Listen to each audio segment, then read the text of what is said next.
This session is about, telling a story is very powerful, right? Having a strategy is a good idea, but there's also, we need to think about when we're communicating with other people, how do we get them to share our values?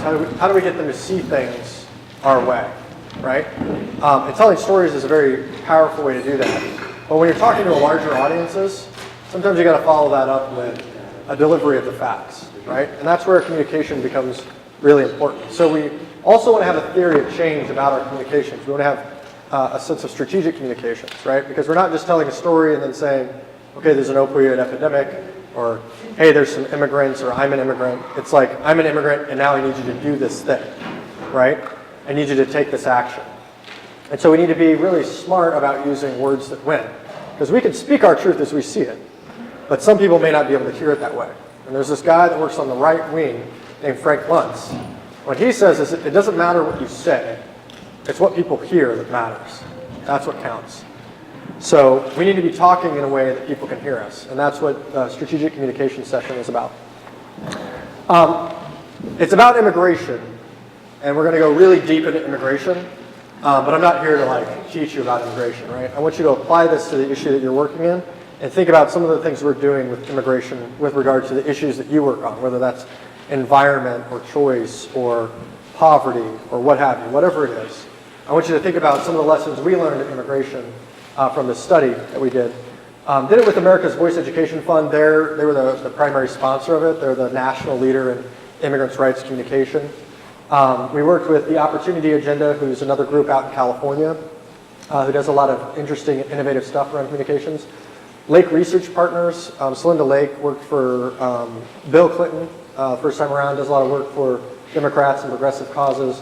And Anat is the cognitive linguist that I told you about earlier, who's ASO Communications. And then I was the project coordinator. And we started out, with some pretty smart people in the room, all right? We're like, okay, Anat, you do 2 messages, I'll do 2 messages, Celinda, you do 2 messages. We'll come up with our messages, right? And then we'll just test them. We'll focus group them, we'll test them, we'll see what works best. And at the end of the entire project, only half of one of the messages that all the smart people in the room came up with lasted through this entire process. Because what we did, I talked to this guy, his name's Josh Hoyt. He works for the Illinois Coalition of Immigrant and Refugee Rights. Did you use the mic? Yeah, I'm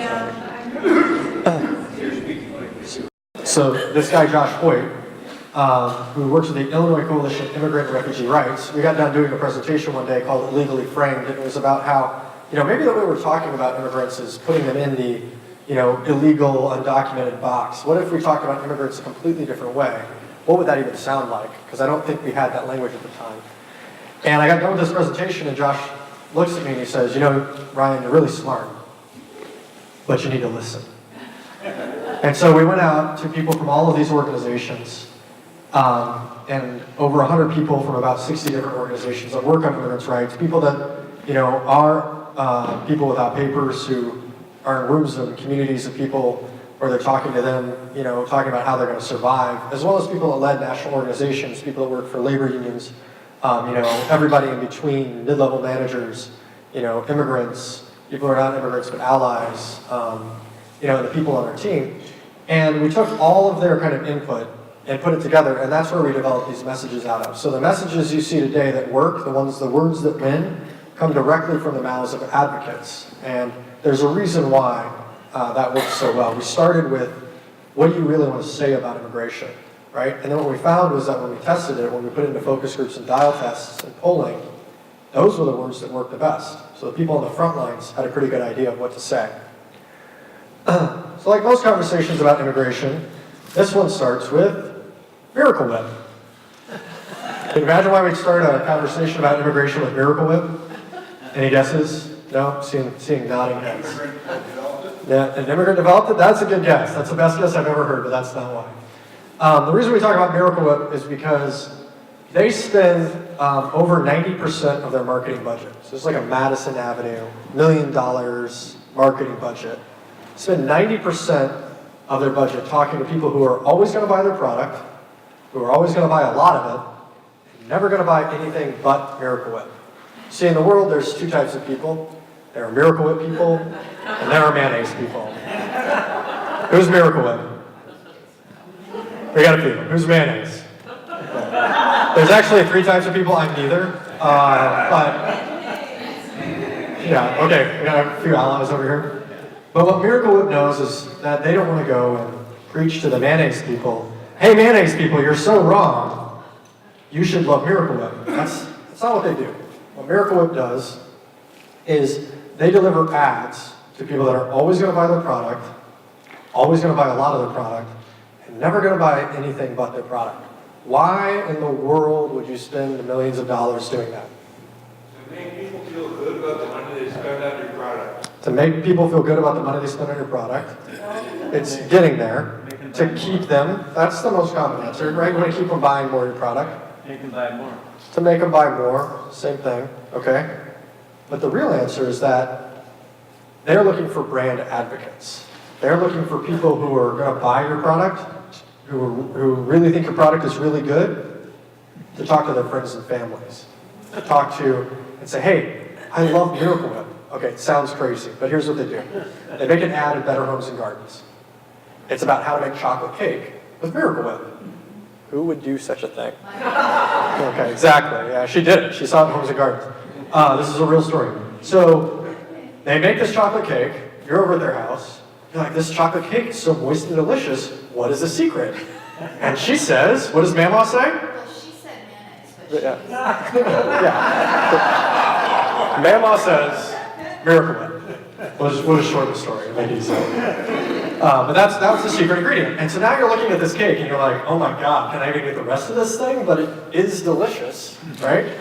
And so the next time you're in the grocery store aisle, you see Miracle Whip, you think yes of that chocolate cake, but more importantly, you think of Mama. And Mama loves Miracle Whip. You're kind of like Mama, right? So you decide, you know what, maybe I'll try Miracle Whip this time. And the lesson for this is that the base is the best messenger of the message, right? So Miracle Whip talks to their base to talk to their friends and family, okay? Because peer-to-peer recommendations, I used to work in advertising and marketing, are at least, this is at the minimum, at least 10 times more powerful than a straight-up advertisement. So meaning, I could send you in the mail saying, vote for John, right? I could send you 10 of those. Or I could have your neighbor come over and be like, hey, I kind of like John.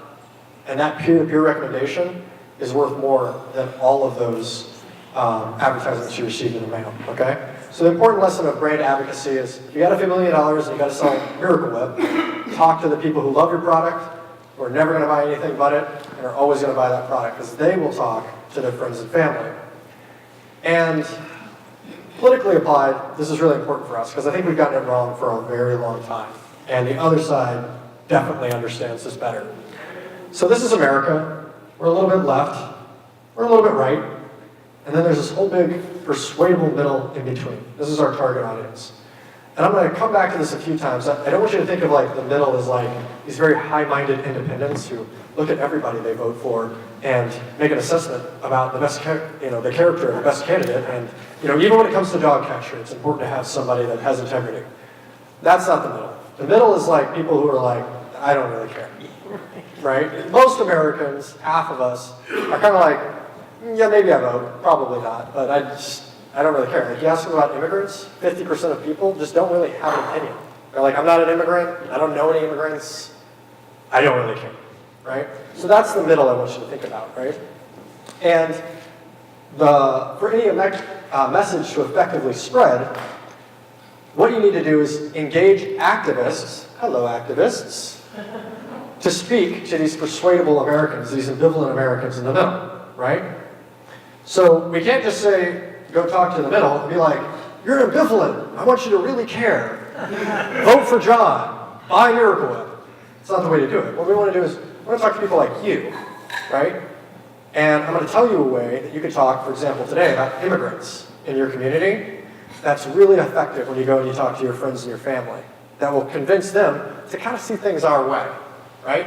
And maybe they're not going to show up at the next immigrants' rights march, but maybe they'll say something to that racist guy at work when he starts talking about all the damn, immigrants coming in, right? And you'll equip him with a way to talk back to that guy, or better yet, to talk to the person who's listening, who's kind of ambivalent, right? And win that conversation. And the right wing, again, has been really good at this. They figured this out a long time ago. And there's a third thing you want to do. So you want to engage activists to talk to persuadable Americans. But you want to do a third thing. The best message is to do a third thing. They actually alienate the opposition. And you guys see how the right wing in this country kind of does that a lot? Like, they're ginning up their base, and then they're kind of winning the argument. And then over here, we're like, how could you possibly think that's a good idea? We're like outraged. We're like, what? You want to do what? You know? And the reason this works from a marketing perspective is when you're selling a product, you want to do three things. You want to communicate the essence or the value proposition of the product, right? This is why Tide is better than Downy. You want to develop your market share, right? You want to get more people buying your product. But then you want to do a third thing. It's called differentiation and positioning. So within the market, there's a reason that Tide looks different than Downy. There's a reason that Coke is classic and Pepsi is the next generation, right? They're making it a clear choice for you. I'm a Mac, I'm a PC, right? And they're completely different. It's very clear when you look at those products, which one is a Mac and which one's a PC, right? They want to make sure you know there's a choice. It's like showing up to the football game. Who are you here for? Are you here for the Colts or the Patriots? And like progressives for a really long time, the Democrats have been like, I'm just here for the fans.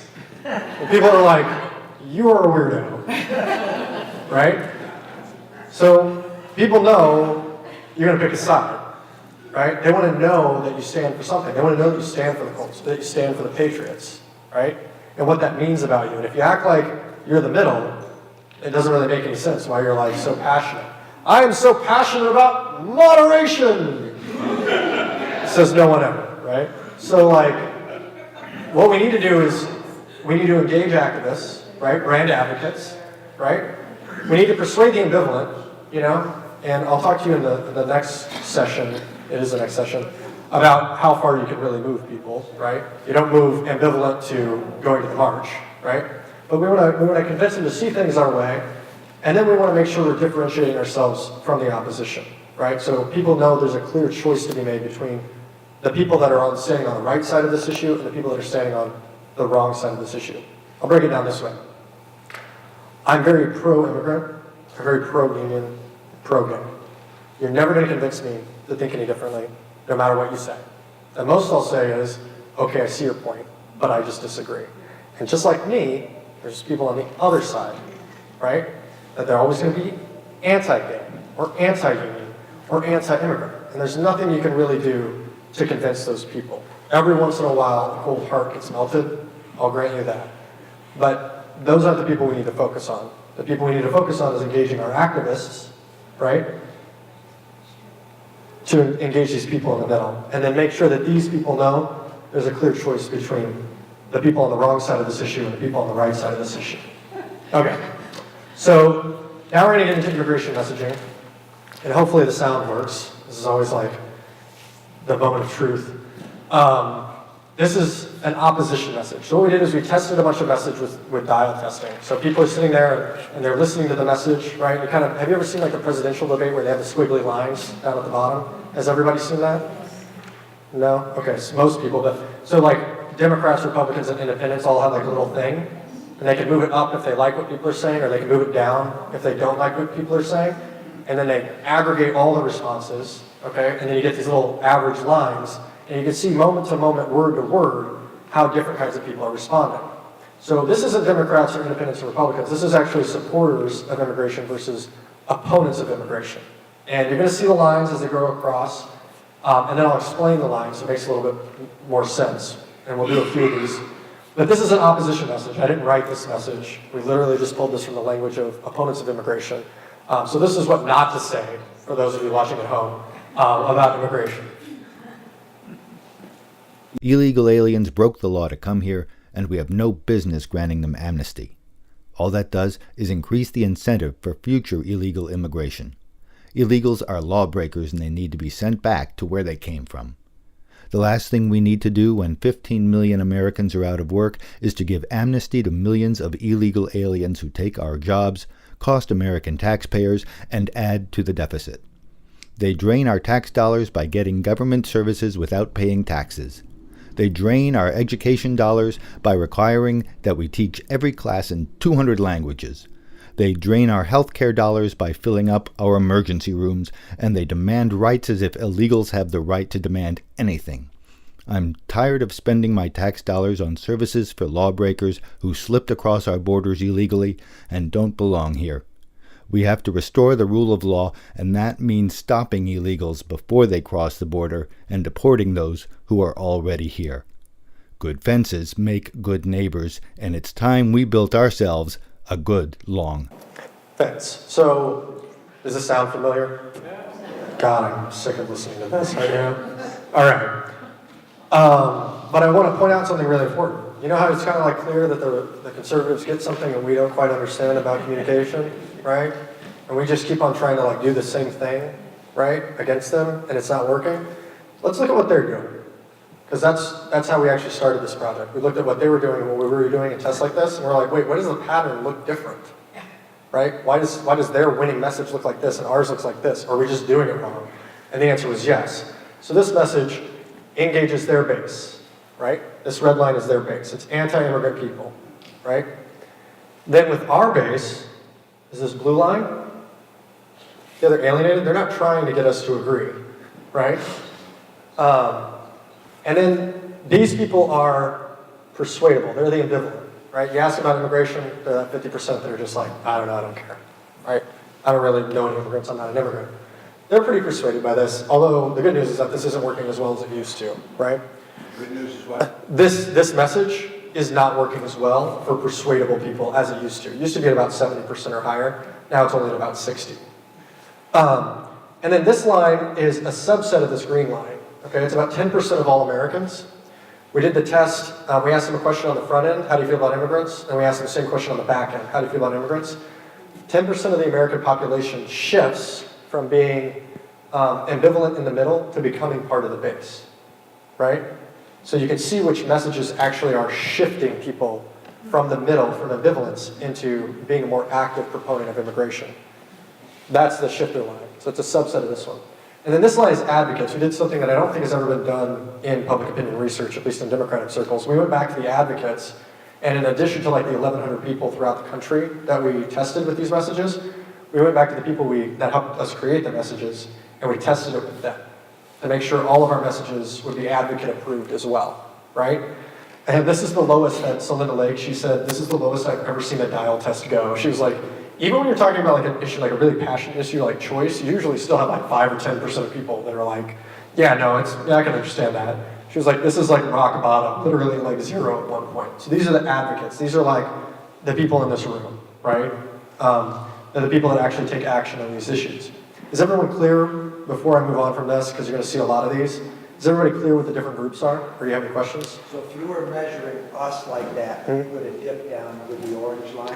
Yeah, because you're an activist. So the base is like people who like think like us, and maybe would even talk about it, but they're not necessarily going to show up to a training or go to a rally, right? Yep. So the base right here is the blue line. This is people that agree with us completely, right? They might even speak up about it, right? They might say something about it. Maybe they go to a rally, or maybe they don't.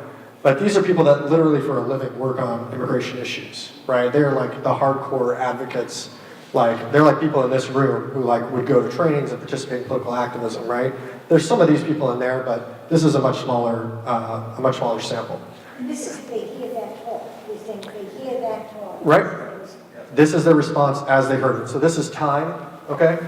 And then this is approval. And everybody starts out at 50, and 75 is about the goal line of when you know it's working. Everybody clear on that? Because that's kind of important. I don't want to skip over it.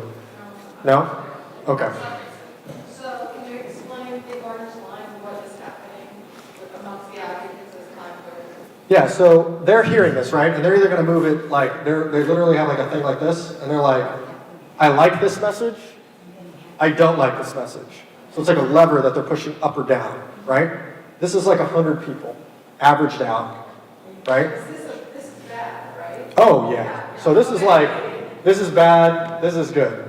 This is how warm, I think the question is specifically how warm do you feel towards this message, or how cool do you feel towards this message? Some other versions are how much do you agree with this message, or how much do you disagree with this message, right?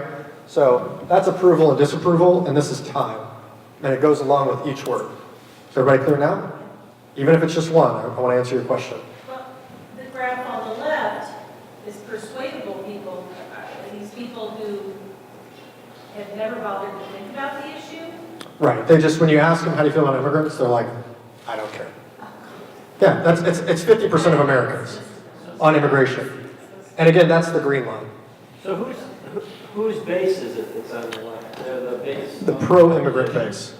Yeah, okay. This is, oh, you mean on here on the red line? This is the base of the, No, the blue line. this is our base, pro-immigrant base, right? No matter what you say about immigrants, they like immigrants, okay? This is the anti-immigrant opposition. No matter what you say about immigrants, they don't like them, okay? Everybody good? Okay, now we're gonna move on. This is kind of the detailed version that we did for immigrants' rights activists. I'm not gonna go too far into these because it's not like specifically your issue, but I'll give you some highlights. This has really great polarization for the other side, right? It engages their base, it persuades the middle minimally now, and it alienates the opposition. The good news for us is that deporting all immigrants doesn't really seem feasible to most Americans, so most people know that we're not actually going to do that, and that support for this message among persuadables has gone down considerably since the last time they tested that message.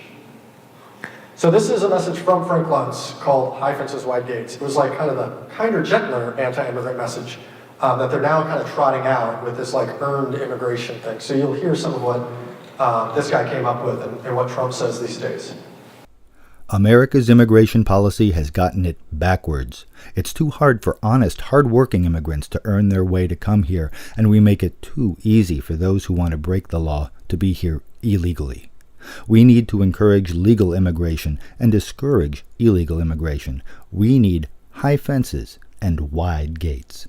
We need more manpower in order to successfully secure our borders and laws to protect us from foreigners who would do us harm. At the same time, we need to make America the most attractive place for the best, brightest, and hardest working people from around the world. They deserve wide gates that open when they've proven their merit, when they've earned the right to be citizens. Immigration reform should secure the border, create a system to verify legal status, simplify the procedures, and create a path to legal status for those who deserve it.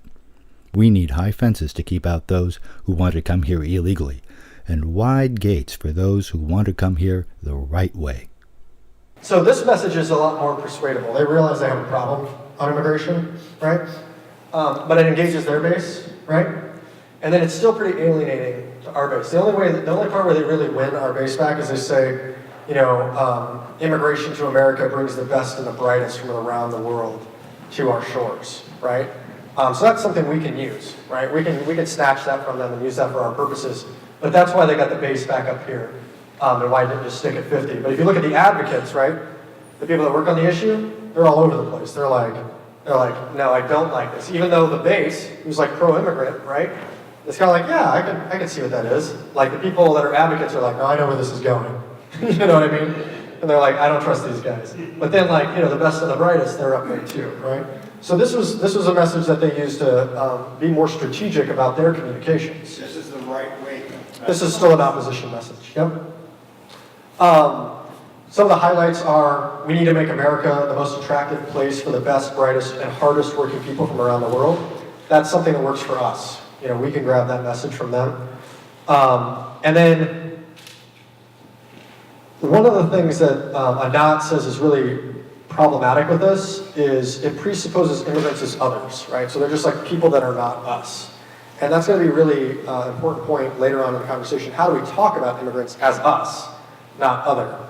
And then the other thing that this does that's really dangerous for us is it employs a metaphor of the nation as a house, right? So it's like high fences, wide gates. It employs a metaphor of the nation, the country, as a house, right? So we need high fences and wide gates. We need to let in the good immigrants, but keep out the bad immigrants, right?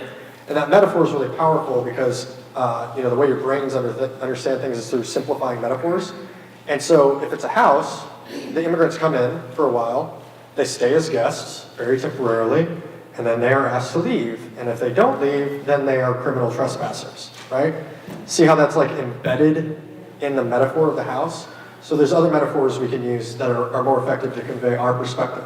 Okay, so this was originally a proponent message, right? This was like the progressive message, right? This is the one where I asked, like, are we just doing it wrong? Because it's actually, when you look at it, not in terms of partisanship, Republican, Democrat, when you look in terms of whether or not you support immigrants or you're opposed to immigration, it's actually an opposition message, right? Which you'll see pretty clearly here in a second. We need immigration reform that's tough, fair, and practical. We need to be tough on people who cross the border without permission, and businesses shouldn't be allowed to exploit cheap labor off the books.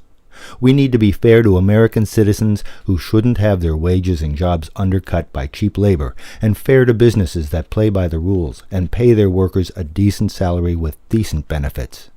And we need to be practical, restoring the rule of law while recognizing there's no way we're going to find and deport 12 million people. It's time to stop playing politics. The more we delay, the worse the problem becomes. We need to secure our borders, crack down on illegal employers, and require that those who came here without our permission obey our laws, learn our language, and pay taxes, so we turn illegal immigrants into productive, tax-paying American citizens. So do you see why this is an opposition message? Okay, now if you look at this from terms of partisanship, what you'll see is like all three lines kind of going up to here, right? But if you break it out by how people actually feel about the issue, it becomes very clear that this is a message that works for the opposition. This is literally what immigrants' rights organizations and progressive groups were telling people to say about immigration during the Dreamer fight about 4 years ago, right? This was their message. And half of the people were like, I will never say that, right? When we sat down with Dreamers to do a Dreamer focus group, some of the people in here, they said, why would I tell people that they need to like pay taxes? I already pay my taxes. Learn our language, I speak English, I don't even speak any other languages, right? And like, you know, play by the rules, obey the laws. Like, I obey all the laws. You know, what do I need to do to get in line then, right? So there were a lot of people in the immigrants' rights community that just wouldn't communicate this message. So there wasn't like a unified front for communications, right? Because half the people would say it and half the people refuse. And at the end of the day, what we find out is that their base loves this message, right? But they didn't pick this up and run with it. They just kept with the illegal aliens amnesty line, right? They didn't pick this up. Nobody picked it up. It's persuasive. It works. But it works to get people to see things their way, not our way. And that's a huge problem. Our people were literally doing the job of the opposition every time they said this message. Isn't that crazy? And then the advocates, you know, if you ask them, they know, right? It's, again, different from the base, which I think is kind of important, right? But you can see all the dynamics of the base in the advocates. So if they had asked the advocates up front, which we did, and listened, they would have known this is not a good message, right? This is that same message broken out by deciles, so like 10 percentage points. So the people 0 to 9, these are people who like hate immigrants no matter how they came here, even if they came here legally, right? Racists, okay? 91 to 100, these are people that love immigrants no matter how you came here. Like, I don't care how you came here, right? I love you, welcome to our country. It's your country now too. You know, let's make it awesome. So I'm like this, racists are like this. The people who love immigrants no matter how you came here were the lowest line, relatively unmoved. The people who hate immigrants, who are racist, love this message the most, right? So we have to be really careful not to do the work of our opposition. This is why strategic communications is important, right? So the only good news about this is that our base is like, you know, we figured out that our base, why is our base alienated by this, right? And presupposing that immigrants need to be forced to do the right thing is incredibly problematic, right? They need to be forced to obey our laws and learn our language and pay taxes. Like, that's really problematic because it says they don't have a lot of agency, right? So there's a lot of things we learned about what not to do in this message. Again, was literally what they were pushing, like Democrats and progressives would talk about 4 or 5 years ago. I wonder why we didn't win, right? So if you plot these messages out, you have like illegal aliens and amnesty over here. So this is like ideology left and right, and then popularity, right? Illegal aliens and amnesty as a message is very far right, but not very popular. It's kind of in the middle, right? And then high fences, wide gates, the kinder, gentler anti-immigrant xenophobic message. And then you have tough, fair, and practical, which we thought was the left-wing message, but what we actually found out when we looked at it, it's actually a pretty right-wing message that's even more popular than illegal aliens and amnesty. So the question is, what is over on that side of the box? Because that's where I live. So, how do we talk about immigrants to communicate our perspective and get people to share our orientation to immigration, right? And the good news is that we had a guy that was a Pulitzer Prize-winning journalist helping out with this project. Jose Antonio Vargas from Define America. Does anybody know Jose? So him and his team at Define America, this message was primarily constructed around the language that they were using, and it's a home run. America is a nation of values founded on an idea that all men and women are created equal. We hold these truths to be self-evident that all people have rights, no matter what they look like or where they came from. So how we treat new immigrants reflects our commitment to the values that define us as Americans. We believe that families should stick together, that we should look out for each other, and that hard work should be rewarded. You see, it's not about what you look like or where you were born that makes you American. It's how you live your life and what you do that defines you here in this country. That's why all Americans who love this country very much deserve a common-sense immigration process, one that includes a roadmap for people who aspire to be citizens. Does it engage our base? Does it engage our base? Does it persuade the middle? How does the opposition feel about it? They're all right, but they don't really like it. They like the other ones better, right? And then how about our advocates? They love it, right? Okay. So I want to point out the part where the opposition dips out is all people have rights, no matter what they look like and where they come from. They just don't think that's true, right? They think, I actually got in this argument on a lady on a plane. She was watching Fox News and it was about immigration. It was like doing this project. It's like the worst thing. You get sat down next to me for 2 hours. Like, so, the plane takes off. I'm like, so, what do you think about it? And she told me what people are thinking here. She said, no, citizens have rights, right? Only citizens have rights. And I was like, I'm pretty sure in that Declaration of Independence it says all people have rights, given to them by their creator. And she's like, yeah, I guess you're right. I was like, yes, I guess I am. So they literally, people on the other side just literally don't think immigrants have rights. And there's nothing I can say to convince them, right? I mean, that lady kind of got it, but she's not going to go out and become like an immigrants' rights marcher. You know what I mean? The point is, somebody who thinks that, I don't want them to agree with me. I don't need them to agree with me, right? They're just going to believe like they do. I don't need racists to agree with what I'm saying. And if you think you do, then what you'll get is a message like tough, fair, and practical, because that message does cater to racists. But I don't want to say anything that racists agree with. Do you? Right. What I want to talk about is our values in an effective way that communicates our perspective and helps people share it. Look at the shifters. They're even higher than the base. That meant they went from I don't care to yeah, immigrants. Well, awesome. Right? That is the value of a powerful message. So if we talk about immigration like this, we'll find that more and more people are coming around to seeing things our way. Okay, so again, I'm not going to focus too long on these breakout slides, but one of the really important things here is it taps into fundamental beliefs about self-determination, equality, and the creation of a more perfect union. This was our top testing message. Really powerful things in the focus groups. It's not what you look like or where you were born that makes you American. It's how you live your life and what you do that defines you here in this country. People were just like, that's totally how I feel about it, right? You're going to see some examples of this language later on. We believe that families should stick together, that we should look out for each other, that hard work should be rewarded. These fundamental American values, right, that immigrants share, right? That shows you they're so, you ask even people that are anti-immigrant, you'll be like, are they hardworking? And they'll be like, yeah. How well did the report about keeping families together go? It went well, but I'll actually show you a family's message that shows you how well that works, and the unfortunate news is not well, then I'll tell you why.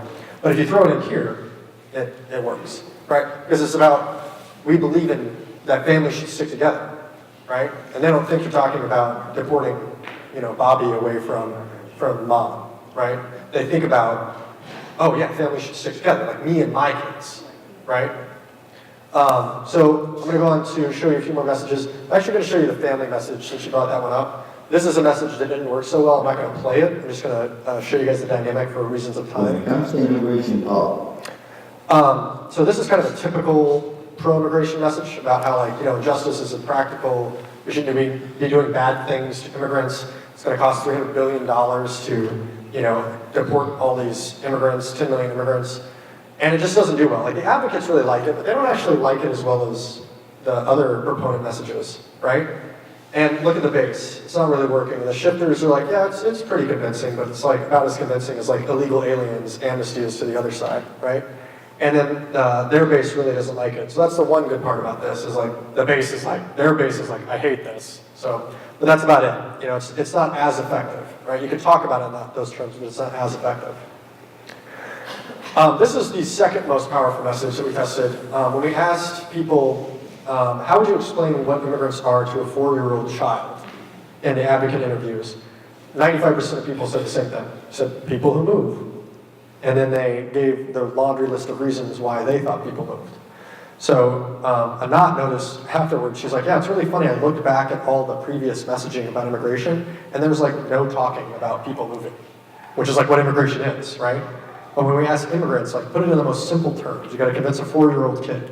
Well, honey, they're just, everybody puts their mommy and daddy voice on. Well, honey, they're just people who move, And that ended up being one of the most powerful messages that we found. The same is true today as it has been throughout history. People move to make life better for themselves and their families. It's hard to move. To pack up everything and go to a new place takes courage. But you do it in order to put food on the table, to provide for your family, or send your kids to a decent school. Immigrant Americans move here for the promise of freedom and opportunity in this country. People move in order to improve life, and we believe that moving to make a better life for your family is one of the best things and one of the hardest things a person can do. One of the values we hold dear to our hearts is a deeply rooted belief in the freedom to be who you want to be, say what you want to say, and go where you want to go. America is supposed to be the land of the free and the home of the brave.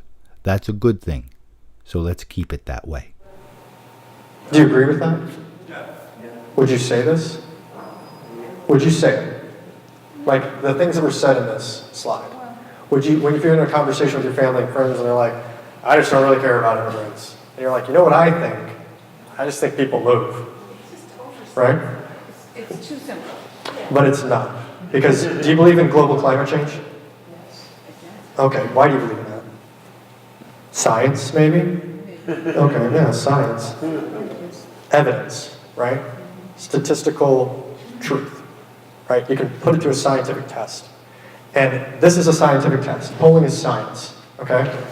If you tell me that you think the family's first message, or injustice is impractical, or tough, fair, and practical is better, you're like a climate change denier, okay? Because what I'm showing you is science that shows you that talking about immigration this way, according to a statistically representative sample of the American population, this is one of the most effective ways to talk about immigration, right? I don't have the clip in the examples, but I should probably put it in there, me being on Fox News. They invited me on to talk about English-only language bill. It's like the worst trap you can fall into.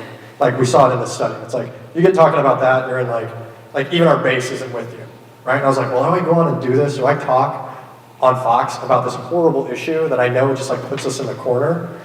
And I was like, yeah, I'm gonna do it, because if I can use these messages to win that fight, then I can win any fight. And I got on there, and I started talking about people moving, and it's supposed to be the land of the free and the home of the brave. Let's keep it that way. And eventually I had her repeating my talking points, my opponent, right?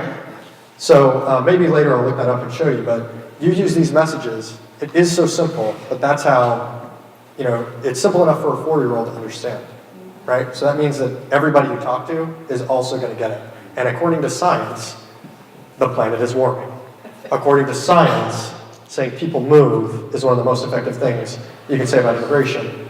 In the study, 75% of people said, I moved from the county that I was born in, right? So most Americans have moved, and they know it sucks, right? Like, we said at first it's natural to move, and in the focus groups, people were like, no, it's not natural to move, but it is hard to move, right? And so we put it's hard to move in there, and everybody's like, yes, it is hard to move, right? And so why would you add insult to injury when people are moving? It's like you're not going to go over to the guy that came into the neighborhood and be like, hey, by the way, I just want to stop by and kick you in the shins, right? You're going to go over and say, hey, can we give you a wreath? Or, hey, can we, give you a pie? Welcome to the community. So science is on my side, but if you want to be a public polling opinion research denier, I can't help. Quick question, but I want to hold questions till the end if we could. I'm just this argument because it is natural for people to move. Our ancestors moved and followed hers because it made for a better life. Yeah, now we tried that, okay, but To a better life following the herd, following the jobs on it. yeah, and we tried that. We tried it's natural to move, and people were like, no, it is not natural to move. In fact, it is natural to move. But according to people in focus groups, they don't think that. They think it's hard to move. They know it's hard to move. It's not mom and grandma and granddad came from Ireland, right? It's I know it's hard to move. And when people move, immigrants move, I relate to them. I see them, myself in them. I can put myself in their shoes, right?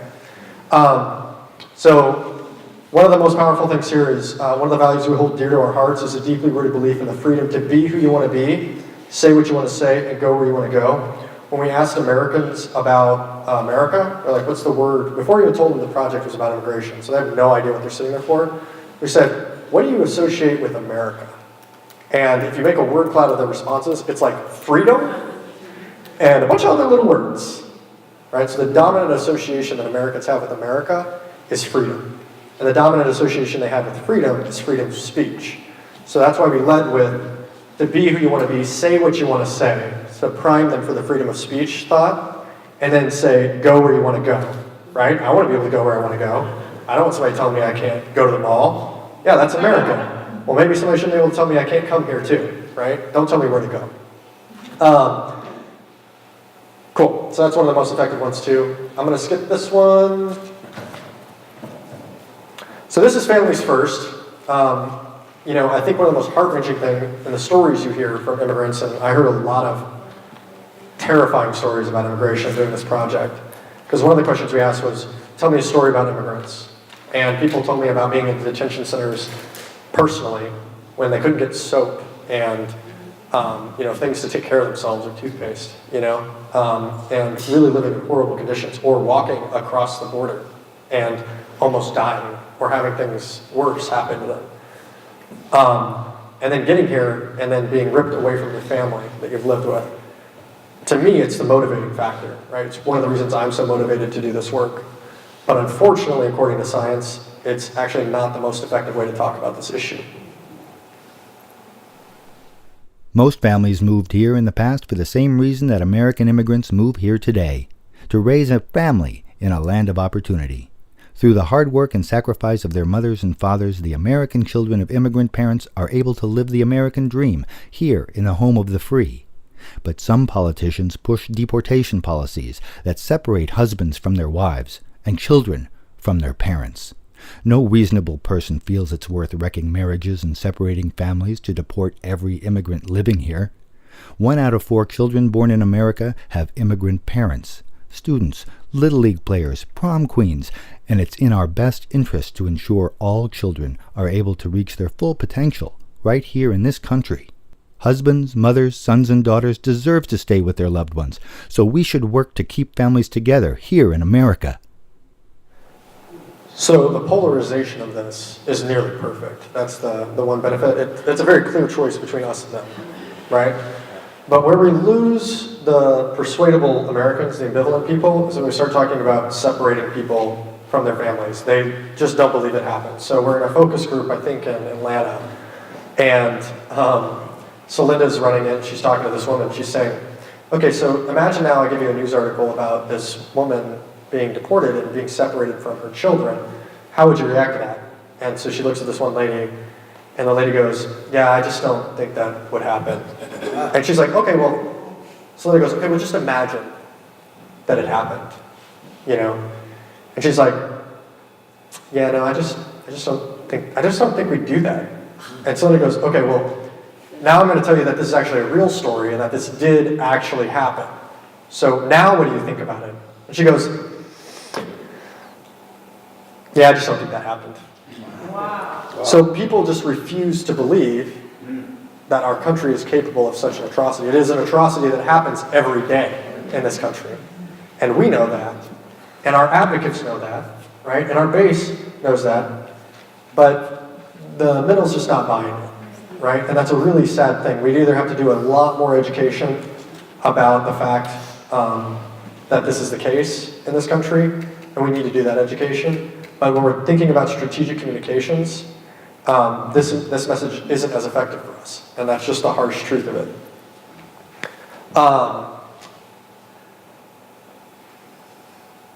One of the things that is so contradictory in people's minds, and Anat, the cognitive linguist, talks about this, is we believe America is the home of the free, the land of the brave, right? But how can it be if we have politics that separates families, right?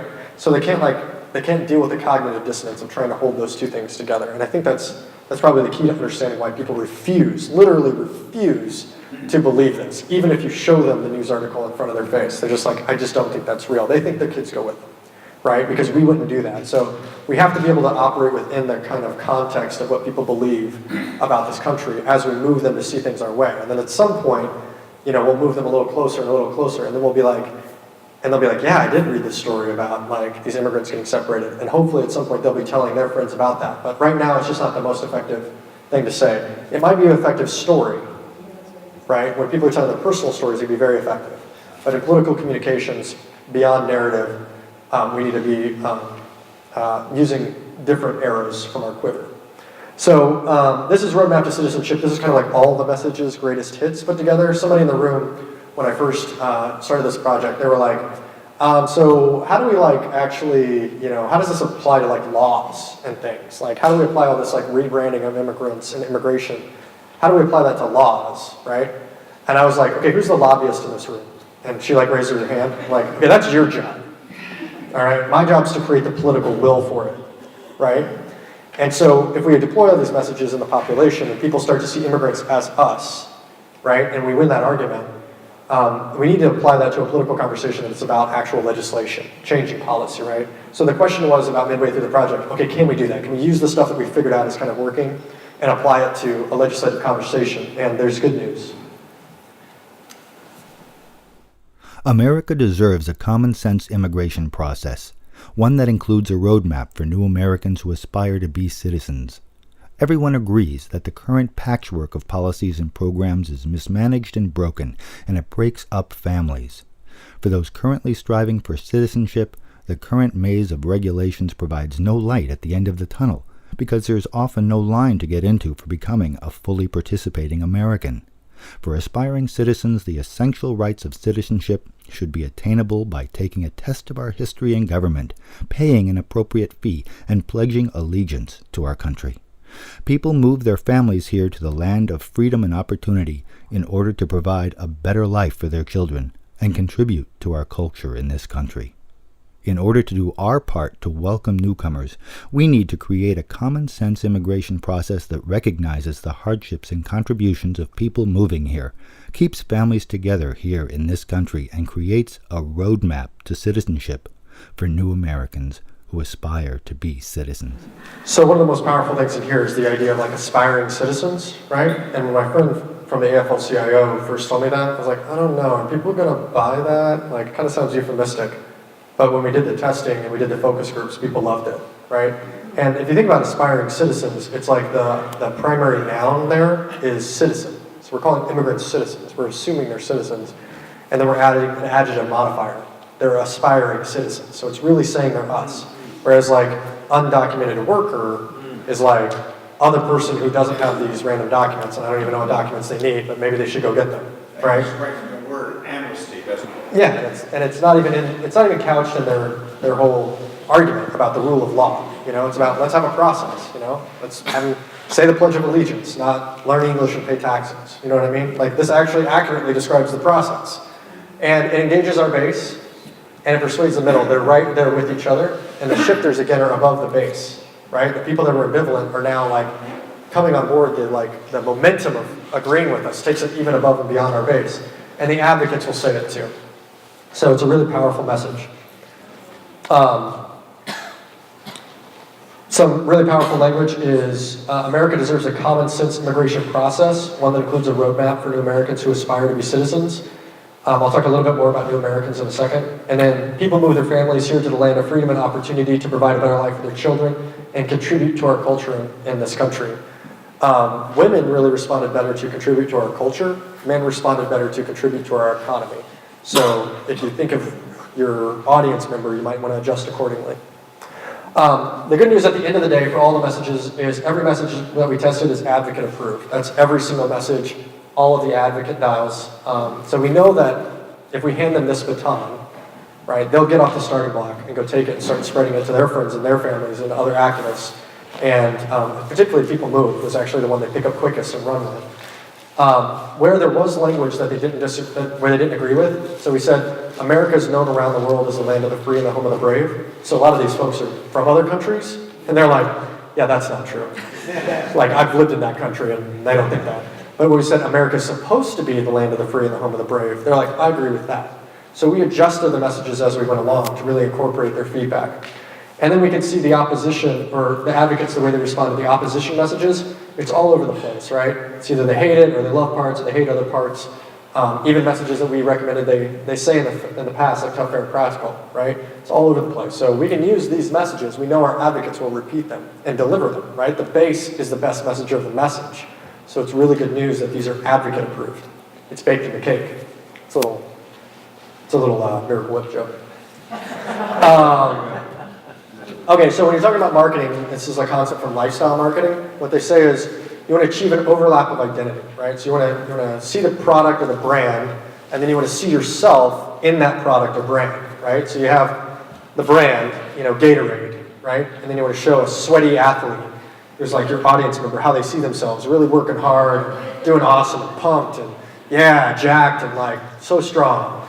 And then you want to show them that image right in the middle and make them relate to your product with a sense of identity.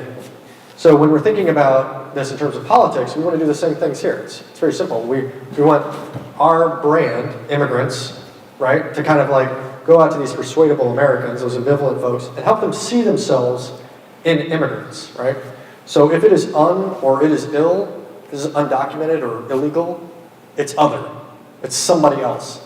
People aren't like, yeah, I'm illegal. People aren't like, yes, I don't have documents, right? It's not a connecting way of describing yourself, right? It's othering. So what we need to do is find words that can create a shared sense of identity, right?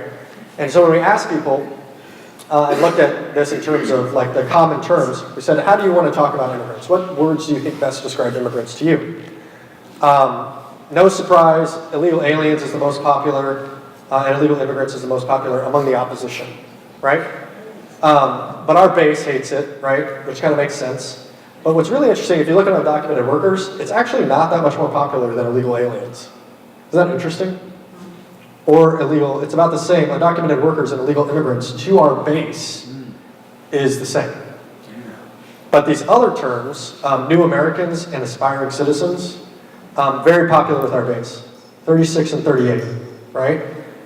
And it wins with the persuadables, especially aspiring citizen, right?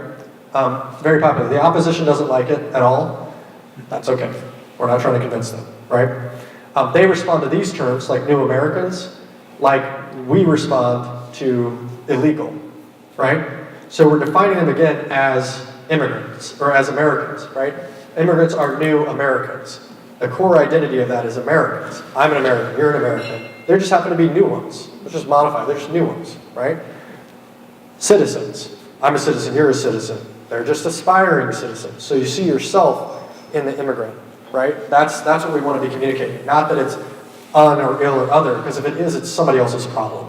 And that is why so many people are ambivalent about it, because they're like, not my problem. I'm not like that, right? So you can also use these together, like new Americans who aspire to be citizens, or aspiring citizens who are new Americans. So when we're plotting out these brands, kind of like we plotted out the messages, we've got all this garbage language over here that we want to get rid of, right? And then we can add in aspiring citizens and new Americans.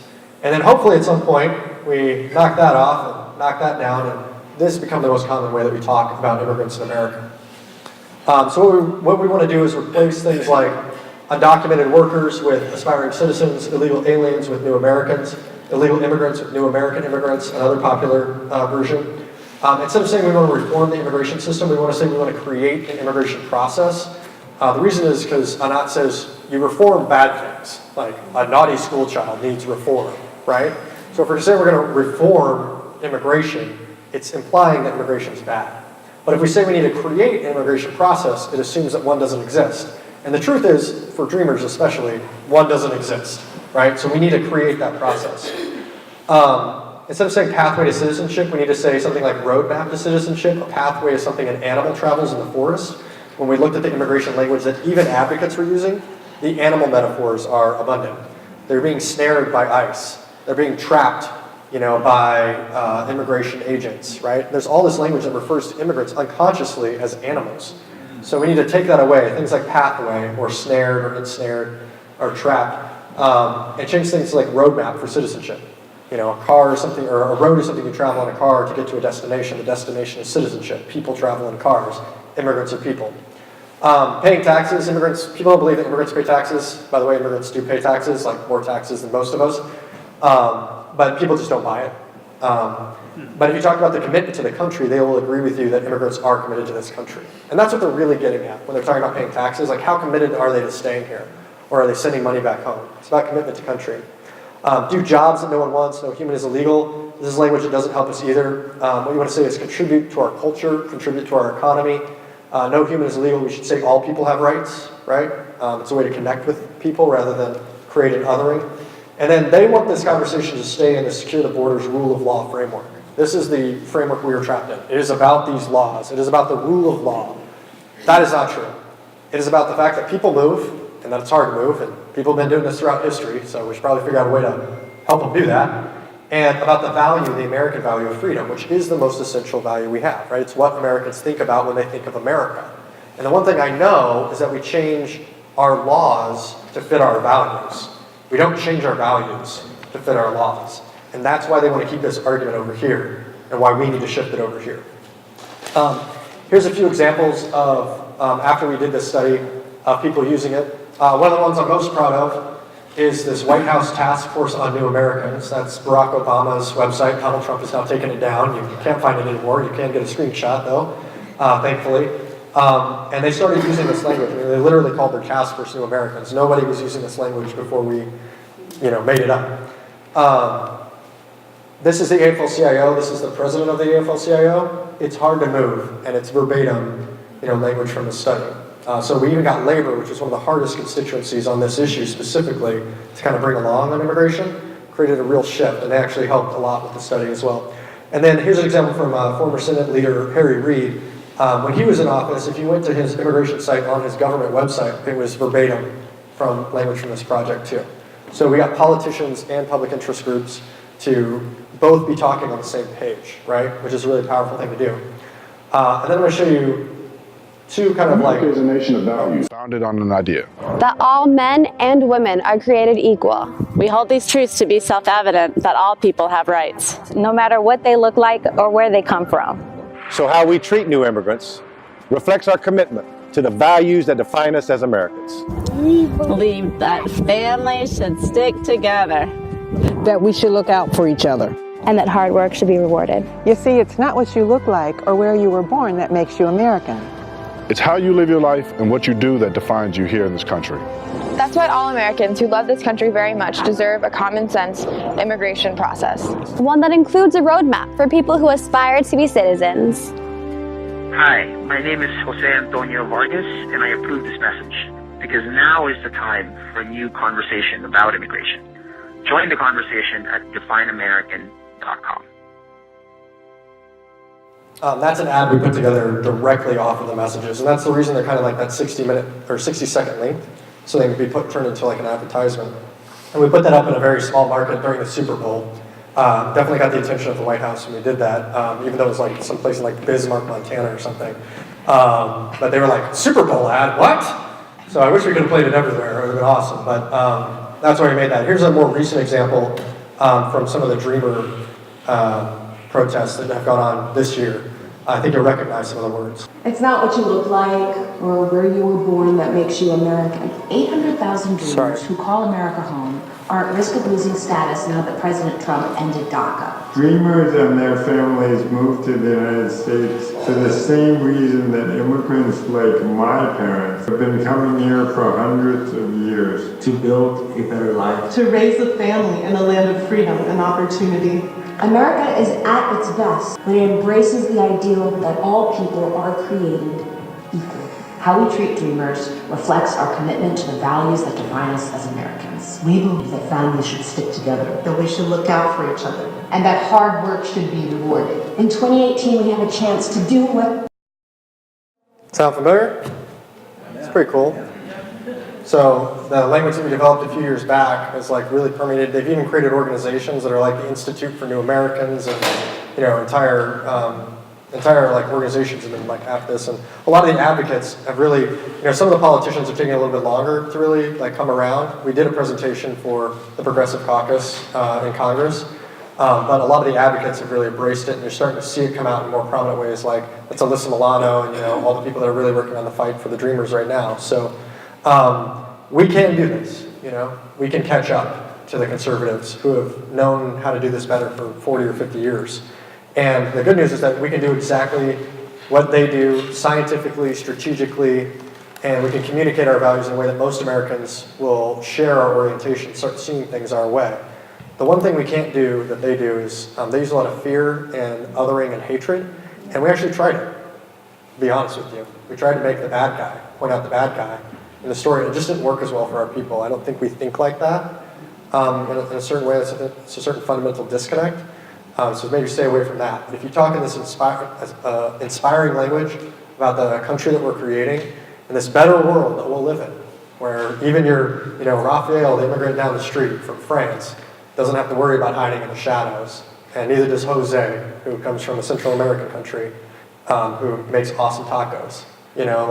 Everybody has a place here in America. It's what you do that defines you here. People will agree with us, and they'll come around to seeing things our way, and then we'll change laws to reflect our real values, not change our values to reflect their laws. It is a world about to change. When tomorrow